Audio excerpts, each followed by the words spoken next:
Blended Podcasts. Brought to you by Blended Audio.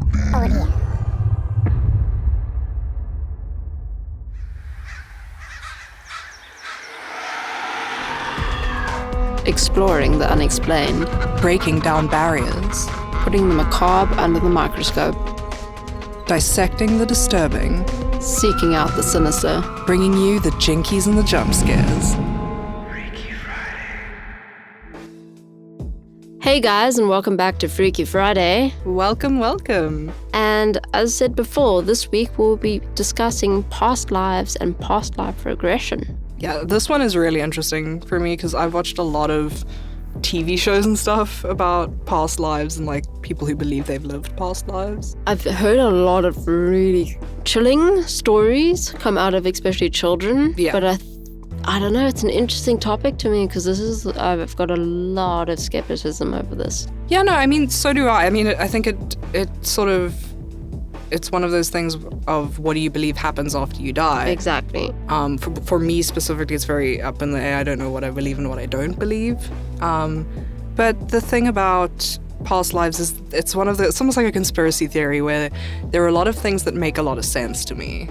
And, sort of drive home like, oh, maybe I do believe in this, I think I'm the same. I don't know what I believe quite when it comes to what happens when we die. But I do know that there's a lot of things I'll read about in this where I'm like, okay, don't know if I'm on board with that. Yeah, but I know that a lot of people that believe in past lives also believe in the thing of, we live multiple lives because there's a lot that we need to learn before we get to our final destination or whatever it is. Yeah, and I mean, the whole reincarnation thing, it's in every sort of cycle of life. We've got it in the sun and moon going and rotating throughout the solar system.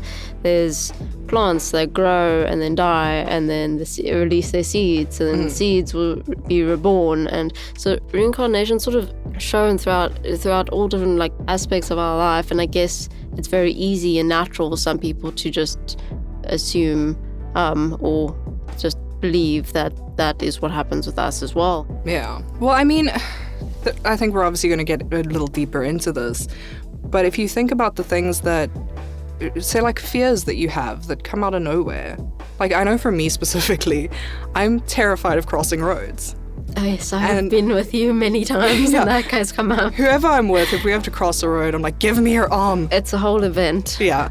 And I always joke that I must have been run over in a past life, because where does that fear come from if I've never had an experience in this life that would make me afraid of that? Exactly. There are definitely points that, like I said, I don't know which way to go in this, because there are things that I'll agree with there where it's just, I wonder where that comes from. Yeah. It's an interesting topic and definitely one that has a lot of opinion all over the world. There's a lot to explore when it comes to past lives. And the whole idea, just the whole concept of past lives, I mean, it's existed for thousands of years, spanning back to ancient Celtic, Greek, and Asian and Indian traditions. Yeah. So there's a lot of cultures, or even the entire culture revolves around the idea, even I think Buddhism, if I'm not mistaken. Yeah. So, I mean, for those of you who don't know, the idea of reincarnation is that after death, an individual is reborn into a different body. And I think it's both a philosophical and a religious concept. And a lot of people will say that reincarnation of an individual self is only possible to the extent that you believe of yourself, or your sense of self and your ego is real. In other words, like the experiences that you go through in your life are obviously what make just your surroundings, your experiences, everything you go through in your life will make you who you are. Yeah. So you won't always be the same person, but they believe that there's this constant and continuous pure awareness, and that is what carries through and serves as the experiencer and technically the observer of life. And that is the part that will maybe kick up in people who will suddenly experience or just feel things that they can't explain. Yeah. And I mean, also, like I said, I think a lot of people who believe in reincarnation and past lives also believe in that you need to live a certain amount of lives and learn a certain amount of lessons to finally pass over to whatever, you believe in, whether it's heaven or... Exactly. So it's almost like, leveling up each time you live, Yeah. to put it in video game terms. It does. There's a lot of people who do believe it. I think at least about 51% of the world believe in some kind of afterlife. And I think they said it was something where around 7% will believe in being reincarnated. Yeah. But as you said, this all comes down to, I guess, what your own personal thoughts and beliefs are on what happens after you take your last breath. Yeah, and I mean, also to go off of what I was saying earlier about like irrational fears and stuff like that, you also, I know for me, you get a lot of times people have a certain era that they're really invested in or really interested in, and you've got to wonder where that interest comes from. I know for me... It's funny, it's one of the signs that they say to look out for. Oh, really? Yeah. Okay. There's actually a whole lot. Recurring dreams are one of them. A lot of people say that your dreams are sort of reflections of your unconscious mind, and people who have repetitive dreams, especially if they're sort of nightmares and traumatic to go through, they say that these signify trauma, fear, or issues that your brain is still trying to process, like unfinished business, maybe from a past life.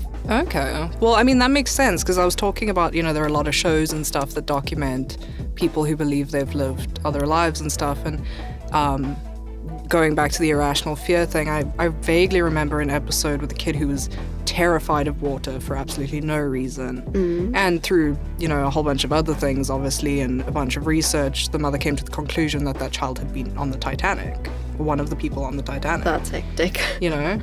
Like he was saying something like, I don't want to go in the water again, it was so cold, or something like that, Jeez, I don't know what I would do if my child did that to me. Yeah, no, it's a little jarring, just a tad. But yeah. I know other people will have claimed to maybe see people, particular people in dreams, maybe more than once. And again, this goes back to where these maybe people they knew in their past lives, knew very well. Well, I mean, that's another thing. Sorry to interject again, but that was another thing with children, saying to their mothers, like, you're not my mom. Yes, like, I've heard lots of stories of that, actually. Yeah, my other mom did it differently. Yeah. Yes. Or explaining that their other mom looked different. Yeah. Yeah. Then there's also, and I think this is where this falls in, out-of-place memories. Memories that will pop up in your mind that you didn't have in at least this lifetime. Yeah. I think that's what a lot of, for some reason, children experience. I think this goes back to something we brought up in the previous episodes where children are really in tune just to a lot of things around them. Because they haven't been taught to, like, judge yet. Yeah. They just accept, sort of like animals do. Yeah. So yeah, there's a lot of stories coming out of children talking about things that definitely the parents know have not occurred in their lifetime. And I guess it can be difficult to tell their fantasies, because kids do have very big imaginations. Yeah, no, for sure. But I think, because like you said, sometimes there are very traumatic memories and stuff that come up. And I think when your kid is talking about very specific traumatic events, or even just topics that have a vast knowledge of something they should definitely not, like an absurd knowledge of. There was a kid who had like an amazing knowledge of planes and aircraft when he had never been around any kind of airfield or anything in his life. So yeah, I think it's like this unexplained barrel of knowledge that they'll suddenly pop out with, and you've got to start questioning things. Well, that's another, speaking of that sort of thing, like, having knowledge that they're way too young to really have, is another theory, is that, like, child prodigies, their talent or experience has filtered through from a previous life. That makes sense. Yeah, so you've got like a 4-year-old who can play the piano like they've been playing for like 80 years, So in cases like that, it makes a lot of sense. Yeah, I mean, not to discredit... No, not at all. Not to discredit child prodigies, but I mean, it's a pretty solid theory in my opinion. Yeah, they say another sign is if you have really strong intuition. Intuition is the ability to balance the conscious and unconscious mind. And I think there are a lot of people who, as we've just talked, they'll tap into this knowledge this well of knowledge that in their own lifetime they have not really gained. It's come from somewhere else. Yeah. I can't say I have any of those. Yeah, I don't, like I said, I've got my weird, like, irrational fears that I'm like, where does that fear come from? Or, like I said, specific time periods or eras that you're very into. Actually, I'll get to that one. For that, let's deja vu. I think that's something I can talk about. Okay. But for those of you who don't, like, I think surely everyone should have experienced at some stage in their lives just that bizarre feeling that you have somehow already experienced or lived a certain moment in time before. And they say that obviously this falls into what a lot of people, it would make sense, believe to be you getting flashbacks from your past life. Or we could go into multiverse theories, but that's not good. Exactly. And I mean, deja vu can be triggered by a lot of things, by smells, sounds, sights, tastes, all different kind of sensations. Some, like you said, there's so many different theories on it. Some people will say it's reflects the possibility of other dimensions and parallel universes. Yeah. Others just believe it's you revealing bits of your past life. I don't know, like, personally, I think we've all experienced deja vu, as you said, but I don't think I've ever had something so severe that I'm like, oh, this must be from a past life. It's like little things, like, oh, I distinctly remember picking up this cup of coffee and having a sip in this space, feeling this way, Well, what's interesting for me is up until recently, deja vu is not what I believed it to be. For me, deja vu has always been something will happen, a day or a moment will happen that I've dreamt of. Oh, wow, okay. That's been my only experience with deja vu. Cue the X-Files theme song. It started at camp, and I would start dreaming what we would be doing the next day. And true as nuts, it would happen exactly like that. And that's just been my experience of deja vu throughout my whole life. I just assumed it's something you dreamt that would then come true. And I only found out recently, somebody said, no, that's not it. No, that's like... That's a whole different thing. Yeah, damn, you need to be looking into that. You might be like clairvoyant or something. Funny enough, another sign, they say if you're an empath, some people believe that like people who are empaths are able to absorb the emotions and in some instances like physical pains of those around them, literally empathizing with them. Yeah. And they say empaths are probably people who just are really connected to their past lives. Oh, wow, okay.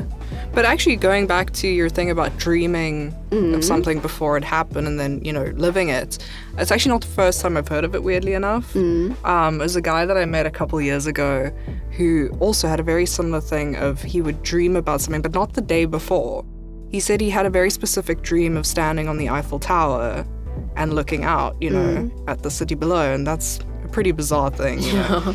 But he said like a month later or something, he ended up going on tour with his, class or whatever, on a Euro tour, and ended up standing in that exact on the position. Eiffel Tower looking over the city, yeah. Well, I think the only time for me that it was the day after was during that camp, and then after that it went to not even just like months later, years later. I've had dreams of people I didn't know at the time in a place I didn't know at the time, and years later after having met the people and been at this place, I'll suddenly have that moment and be like, oh wow, that's what that meant. Because I'll wake up from these, I was like, who is that? Where was I? What a random dream to have. That's really interesting because, okay, we're going into different things here and digressing slightly, but they say that every person you dream about, even if you don't think you know them, you have seen them. I have heard that. Yeah. So it's like almost impossible to dream about people you haven't seen even in passing, Another one that they say a sign of just having had a past life is people who feel older than they are. I don't know if you've ever heard of old souls. Like, oh yeah, I'm an old soul. I sometimes think I am. I'm not gonna lie, so do I. I really do. I've had moments where I'm like, I feel like I'm an old soul. Anyone who listens to this podcast regularly is gonna be like, yeah, Devin is not an old soul, she's an actual child. And yeah, they say that people who have reincarnated a few times on Earth, it's reflected in the age of your energy. And in the life you're living, you'll either display it like very childlike characteristics, or the complete opposite, where you display a very matured and wizened characteristic. And as a child, I was very serious, and I was like definitely much more mature than those around me. Yeah. So I don't know. And then, as you said, and here we come to it, the great affinity of certain cultures and time periods and environments. Yeah. A lot of people will have an intense interest and actually like an unknown knowledge, they don't know where it comes from, of a certain culture. And they can tell you a whole lot about it, never actually having researched it. Exactly. Yeah. Do you feel like you have any like specific cultures or time periods or eras that you know? I don't think so. I've got an obsession with the whole Egyptian era, but that's more just like a keen interest. It's not that I know a lot about it, but that's because I would do a lot of research as a kid. Other than that, there's, like I said, there's cultures that'll interest me very much. But I've gone and done the research on that. I've never felt anything. What about you? Well, from like it's quite recent, so I'm like, I'm not sure if it's past life related, but the 50s, just like Really? just the style, everything. I mean, obviously, I like that we have women's rights now, but but like the style is very much something that I adore. And so so I've always had a thing for like the 50s, even though it's still really recent. You know what I mean? Yeah, but enough time for the theory to hold up. Yeah, I suppose. But yeah, no specific culture or anything. No, I can't say that I have. Yeah.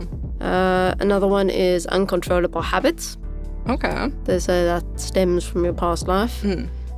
Then I have my past life to thank for my nail biting. Yeah, went through a nail biting phase myself. And as well as that, hand-in-hand passions. Okay. To say your intense passion in something might also stem from experiences in the life you have lived in the past. Well, like, interestingly enough, maybe also, again, maybe not past life related, but with my name, my mom just liked the name Devon, you know. But spelt it a very specific way to make it a bit more feminine and stuff. And when I was, researching what does your name mean, it means poet or bard. Yeah. And I'm a writer. And I just found that to be like a really... That's quite actually interesting. Yeah, because I know my mom didn't do research into the name. It's like, oh, let's name her after a poet or whatever, She just liked the name. And I just thought that connection... That's very interesting, yeah. Yeah. So I don't know. That's cool. Could be past life related, who knows? And then you've mentioned this one, unexplainable fears and phobias. Yeah. I'm trying to think. I mean, I think we were just having this discussion earlier. I had an absolute terrifying fear growing up of tornadoes. And I lived in a town where, in South Africa even, I don't think we have those. Tornadoes are not a major threat. No, but I was absolutely terrified. I would have this irrational fear of them, and my mom knows I would go on and on about them and expect her to be hit by one any second. But I can't put that down to, I don't know if that was just me being a kid to having just discovered this terrifying phenomenon, or... But you've got to wonder where that stuff comes from. Yeah, you do. Where does mine... I've never had a bad experience on the road. I've never been in a serious accident. I've never been bumped by a car. Exactly. But you've seen me. I'm a mess. If I have to cross a road, whether there's a zebra crossing or not, I am absolutely terrified. Yeah. I've been crossing the road with people I barely know, and I'm like, hold my hand. Hold my hand. We're on a different level now. Yeah. Some people actually claim, this one, this one's very weird to me, but that they will have inexplicable pains. And I think there were a few instances where people would obviously point to specific areas, and they'll go to doctors, they'll have it checked, they'll do everything possible, everything in the book, and there is no explanation for that pain to be there. Nobody can explain why it is or what it is. And then that is normally accompanied by something else triggering them to either remember or think, oh wait, this happened to me in my past life, and then they'll point to the exact spot of where they'll maybe have been stabbed somewhere. Yeah. Actually, connecting to that, a lot of people say that your birthmarks... Yeah, that's exactly it. Yeah, your birthmarks are sort of in the location of where... Exactly, something... What killed you. Exactly. Oh, that just gave me a whole different perspective on the marks on my body. Well, now I'm thinking about it. Like, my birthmark is on my rib cage. So is mine. Really? Yeah. Oh, finding out new and interesting things. On air. Yeah. But that, like, you know, on your rib cage, you immediately presume you've been stabbed. I didn't up until recently. Well, I've actually got quite a few. That's the interesting thing. And funny enough, they're different colors. I'll have, you know, you get different kinds of birthmarks. You'll get darker toned ones, and then you'll get the bleached ones. And I've got both. Ooh. So maybe someone tried to kill you a couple times. Oh, I've been around the block a couple of times. Ooh, you're advanced. Okay, yeah, now I feel completely inferior. I have one tiny little birthmark. It's fine. Hey, I guess that means you lived your life out to the fullest each time round. It's like I keep making mistakes. You know what it is?